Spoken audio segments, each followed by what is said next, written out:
How to win against a narcissist. Let's begin with this.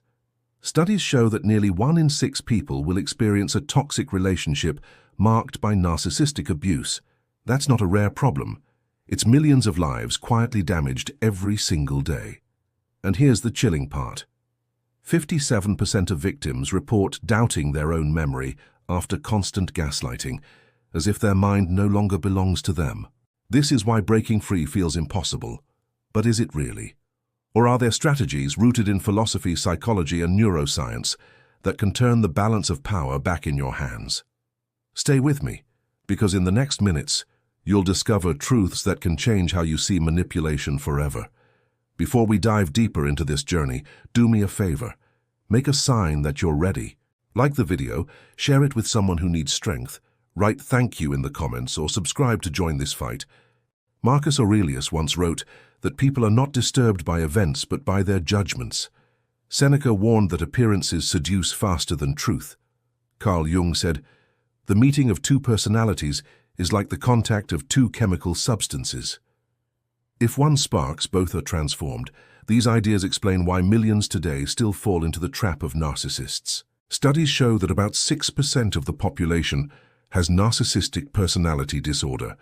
That means millions of people live behind a mask so convincing that even the most intelligent minds often fail to see through it. The first trap comes from our own desire to believe in others. Freud observed that humans project their ideals onto people who seem confident.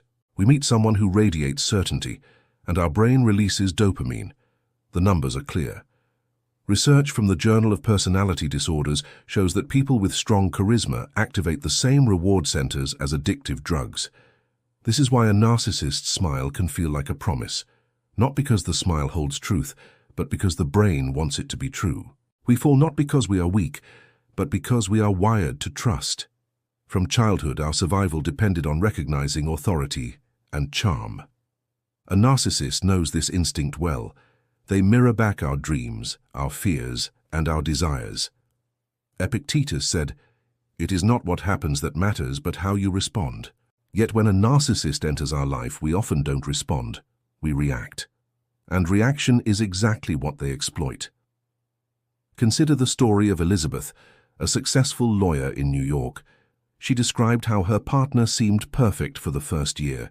He remembered every detail, praised her career, and acted supportive. Then the subtle changes began.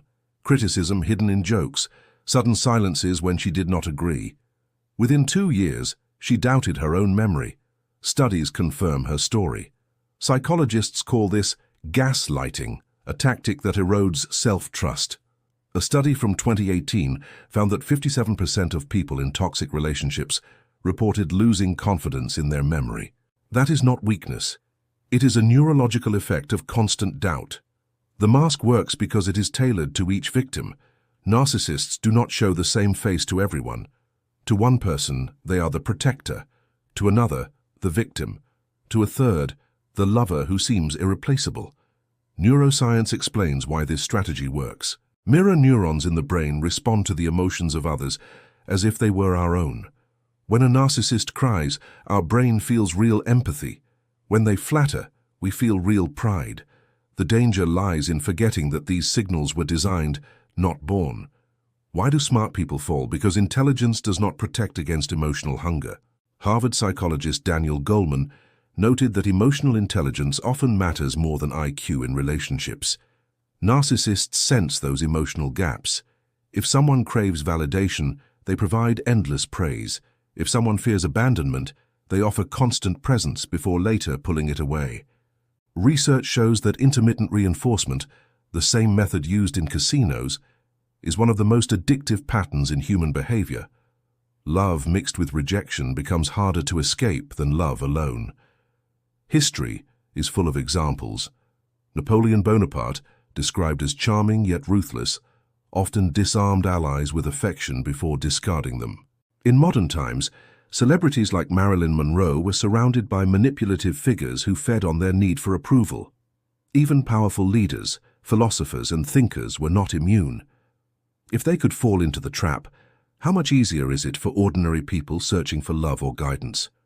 The mask of the narcissist, thrives in the gap between what we hope and what is real. Seneca said, "We are always complaining that our days are few and acting as though there would be no end of them. In the same way, we act as though the mask will never fall, even while signs appear.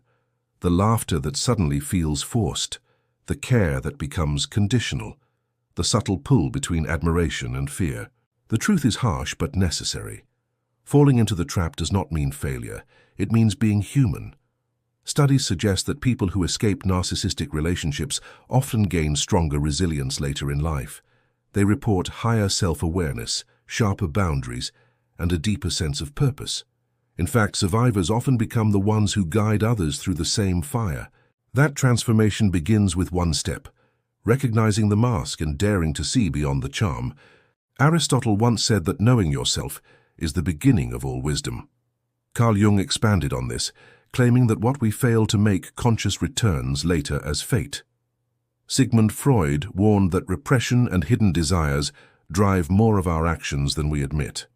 These voices from philosophy and psychology come together when we study narcissism. To understand the hidden mechanics, we must first admit that narcissists do not operate in the open. They work in the shadows of the human mind. Modern research shows that narcissistic traits sit on a spectrum.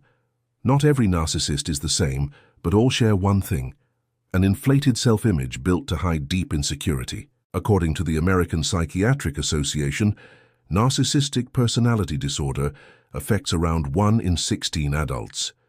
Yet studies reveal that mild narcissistic traits appear in almost everyone at some point. This is why detecting manipulation is not always clear. We mistake defense mechanisms for confidence, charm for leadership, and control for love. Seneca believed that he who is brave is free. The narcissist, however, fears true freedom. They build control to mask fear of rejection. Neuroscience explains how this works. The amygdala, the brain's fear center, reacts strongly to threats of shame or abandonment. In a narcissist, these fears run unchecked. Instead of facing them, the narcissist projects them outward. They control others so they will never feel controlled. They demand praise so they never feel worthless. The mask hides, but the fear remains. Carl Jung described this as the shadow, the rejected parts of the self that live in the dark. Narcissists cannot face their shadow, so they place it in others. If they feel envy, they accuse others of being jealous. If they feel small, they belittle. If they feel vulnerable, they call others weak. Psychologists name this projection, and it is one of the strongest weapons in their arsenal. Research from 2020 found that projection in toxic relationships leads to double the rate of anxiety disorders among victims. But why do their tactics work so well? Because narcissists are masters of timing. Freud observed that repetition compulsion forces humans to repeat old wounds until they heal them. Narcissists sense those old wounds in others.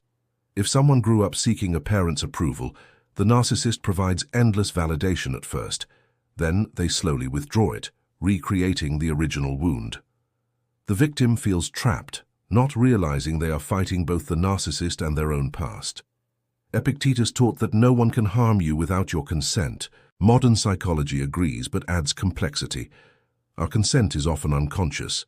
The brain runs on patterns, many formed in childhood.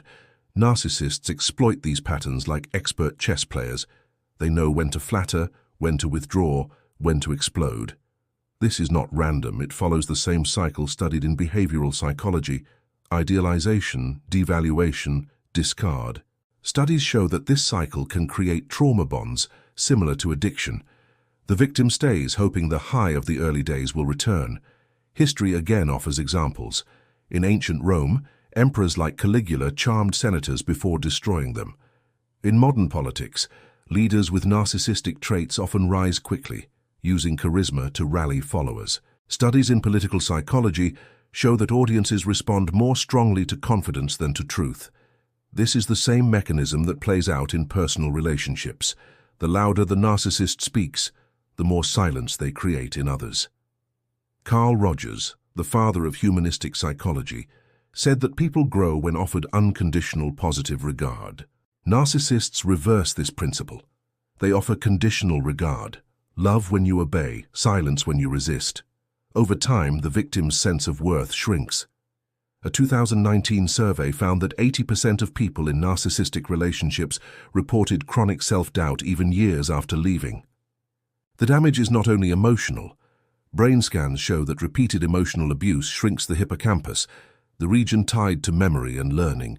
Yet philosophy reminds us of something essential. Marcus Aurelius wrote, "If you are pained by external things, it is not they that disturb you, but your own judgment of them." Awareness breaks the cycle. Understanding the hidden mechanics reveals that the narcissist is not a god, not even a master, but a person trapped in fear. Their control works only while the victim does not see the pattern. Once the pattern is clear, the mask cracks. And when the mask cracks, the illusion fades. Marcus Aurelius wrote that the soul becomes dyed with the color of its thoughts. When living with a narcissist, your thoughts are no longer fully yours.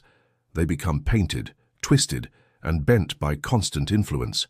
Carl Jung warned that what remains unconscious controls your life. To survive, you must learn to recognize the battlefield of the mind before the war destroys your sense of self. Psychologists describe narcissistic tactics as predictable, yet powerful. The first is love bombing. At the start, the narcissist floods you with attention and praise. Studies show that dopamine spikes in the brain during such intense focus, the same chemical rush linked to cocaine use. Victims often describe this phase as a dream. They believe they found someone unique. But in truth, this was a calculated move. As Seneca said, "Every new beginning comes from some other beginning's end." The dream is the trap's opening act. Soon comes devaluation. Subtle remarks creep in. A compliment is followed by a correction. A moment of affection is followed by cold withdrawal. This intermittent reinforcement is one of the most addictive patterns known in psychology. A 2016 study on abusive dynamics showed that victims often become more attached when love and rejection alternate. Their brain interprets inconsistency as a challenge, not a warning.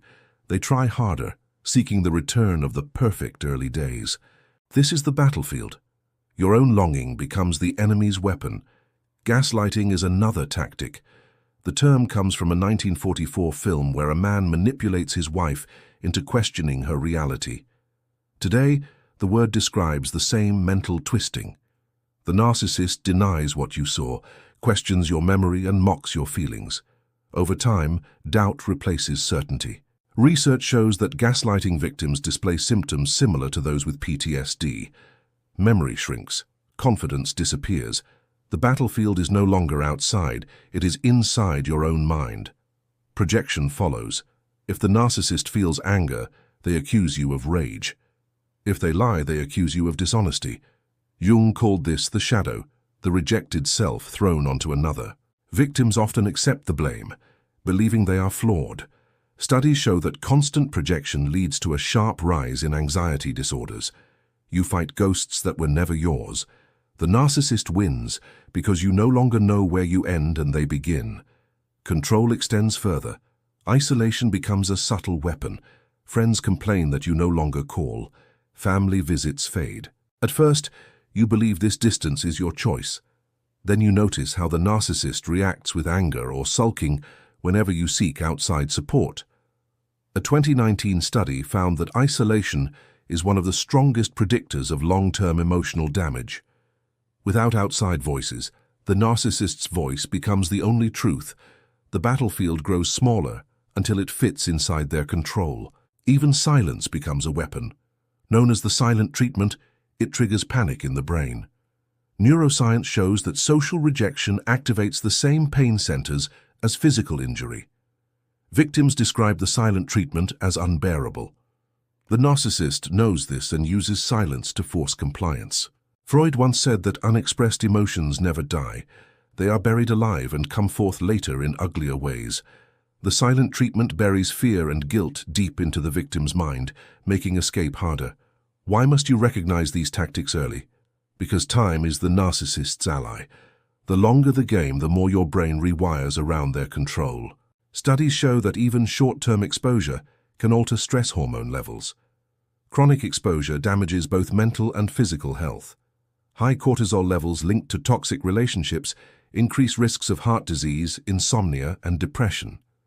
The war is not only emotional, it becomes biological, yet recognition brings power. Once you name the tactic, the spell weakens. When you hear a lie and call it gaslighting, the fog lifts. When you see projection for what it is, you reclaim your boundaries. When you notice isolation creeping in, you reach outward instead of shrinking inward.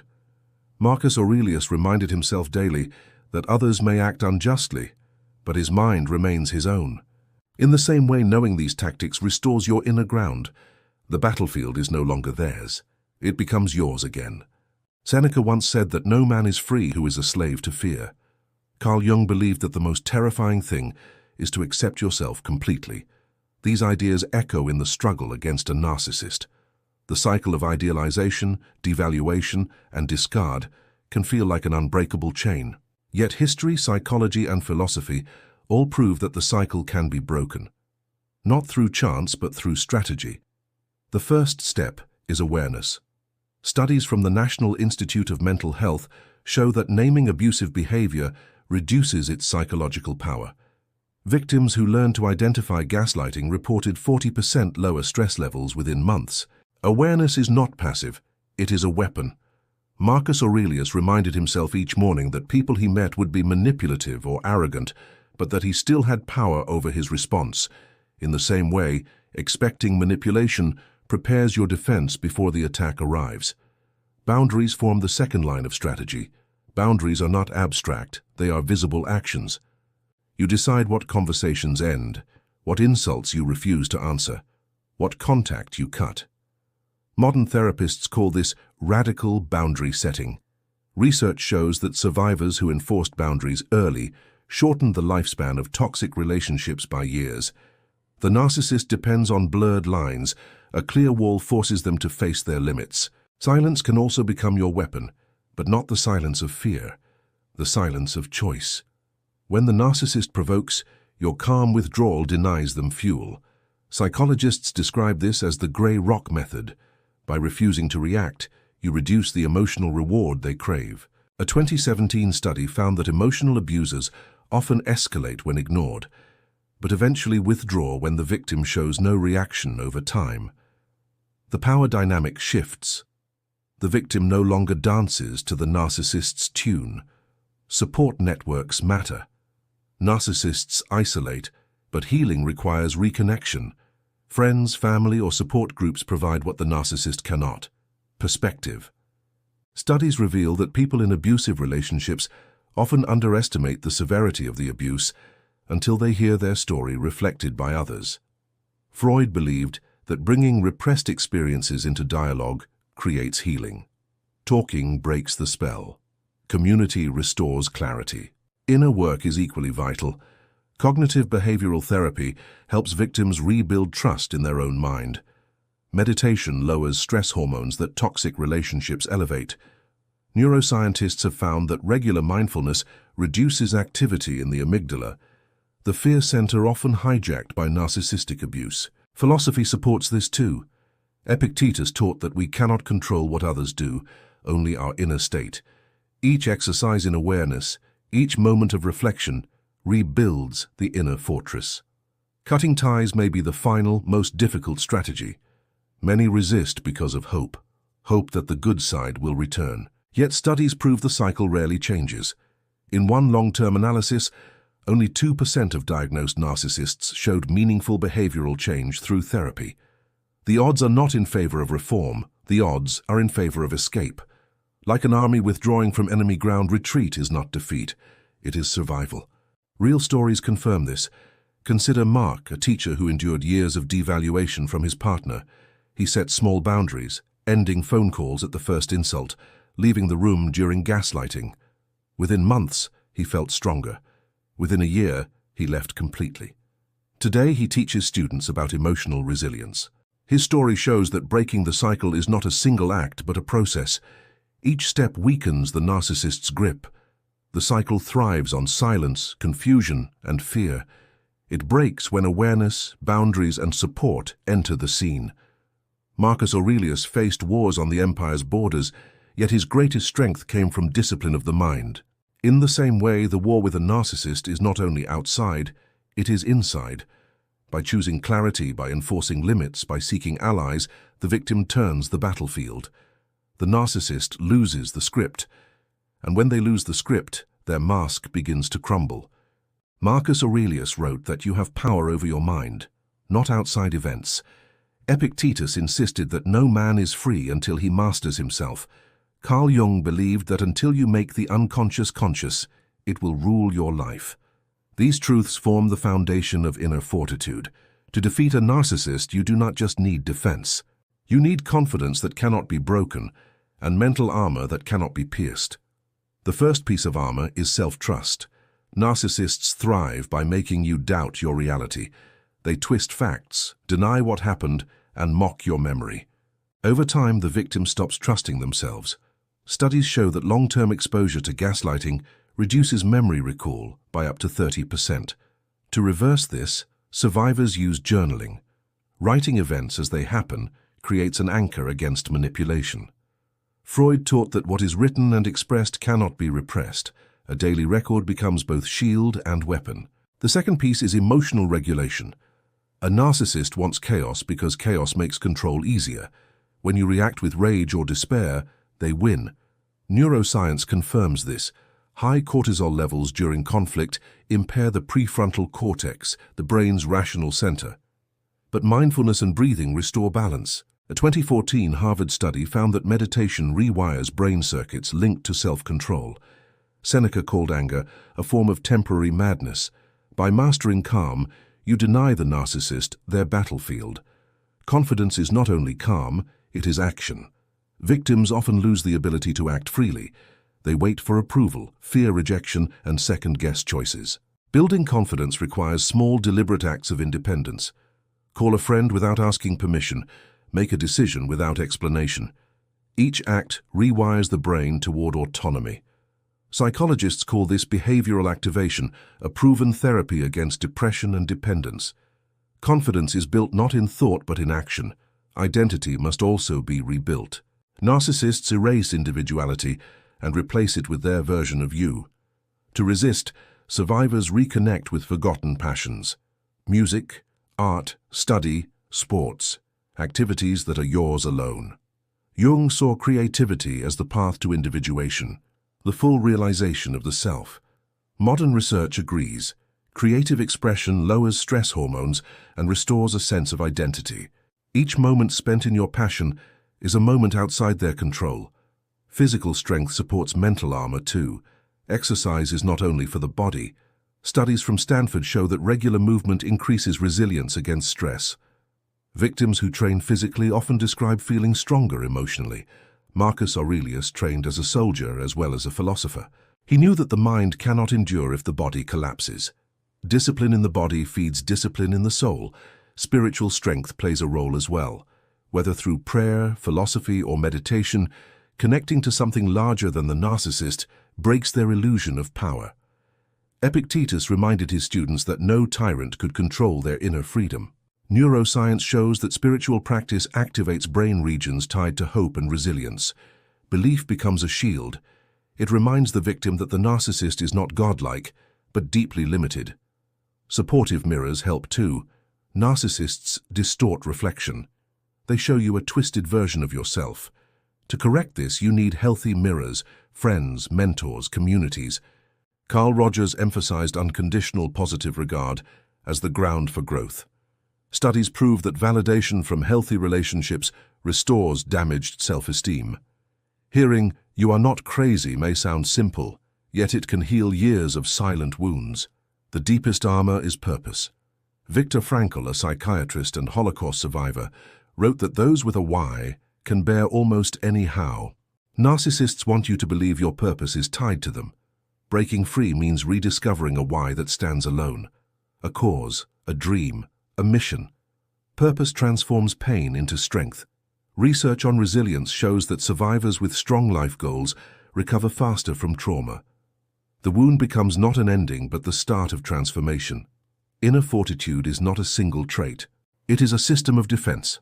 self-trust, calm, independence, creativity, physical strength, spiritual resilience, healthy mirrors, and purpose. Marcus Aurelius called this the citadel within. The narcissist can rage, lie, and manipulate. But against a fortified soul, their weapons strike only air, the mask slips, their power fades, and you remain unbroken. Marcus Aurelius wrote that the universe is change, and life is opinion. Seneca believed that adversity introduces a man to himself. Carl Jung taught that no tree can grow to heaven unless its roots reach down to hell. These words matter because surviving a narcissist is not the end of the story. It is the beginning of transformation. Freedom is not just leaving someone, it is reclaiming yourself and shaping a life that feels truly yours. The first step of transformation is grief. Many victims expect relief the moment they escape, but studies show something different. Research on trauma bonding reveals that withdrawal symptoms mimic those of drug addiction. Dopamine crashes, and the brain craves the intensity of the cycle. Survivors often feel guilt for missing their abuser, but this is not weakness, it is biology. Understanding this removes shame. Freud said that mourning allows the ego to let go of lost attachments. Grief is not a setback, it is the door to freedom. Healing begins with self-forgiveness. Narcissists thrive on blame. Even after leaving, victims replay questions. Why did I stay so long? Why did I ignore the signs? Studies show that self-blame is one of the strongest predictors of depression after abuse. But philosophy offers another view. Epictetus taught that what matters is not how long you were fooled, but how fast you return to reason once you see truth. Forgiving yourself is reclaiming your authority. It is saying, I was human, and now I am free. Redefining life means rebuilding identity from the ground up. Many survivors describe the emptiness after leaving as terrifying. They no longer know who they are without the narcissist's shadow. Jung would call this the dark night of the soul, a period of loss before rebirth. But research proves that post-traumatic growth is real. Studies show that survivors often develop stronger empathy, sharper intuition, and deeper values. What feels like emptiness is often the soil for new life. Purpose becomes the guiding light. Viktor Frankl survived the horrors of Auschwitz by clinging to a vision. One day he would teach others the meaning of resilience. In the same way, survivors of narcissistic abuse often find purpose in helping others, creating art, or chasing goals long suppressed. Purpose transforms the story. The narcissist is no longer the center. You are. And your life moves forward with direction. Relationships must also be redefined. Many survivors fear trusting again. This fear is natural, but not permanent. Studies show that with therapy and support, survivors build stronger, healthier bonds. They learn to spot red flags early, but also to value kindness more deeply. Carl Rogers believed that true connection requires openness and trust. Healing does not mean avoiding love. It means choosing love that nourishes, not drains. Freedom also involves reclaiming joy. During the relationship, joy was rationed. Every smile depended on the narcissist's mood. Now joy must be pursued as a birthright. Small steps matter. Music, travel, laughter with friends. These acts heal the nervous system. Neuroscience shows that positive experiences rebuild damaged neural pathways, restoring balance to the brain. Joy is not trivial, it is medicine. Finally, transformation is about telling your story. Silence kept you trapped.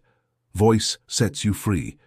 Whether through writing, speaking, or simply sharing with one trusted friend, expressing the truth breaks the last chain.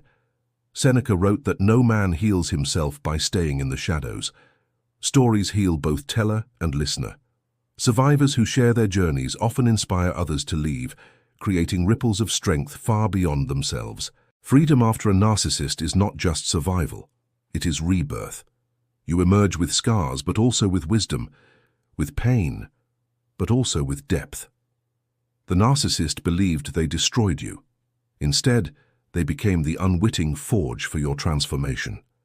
Marcus Aurelius would remind us, the obstacle becomes the way, the wound becomes the source of strength, and your life, once trapped in their mask, becomes a story only you can write.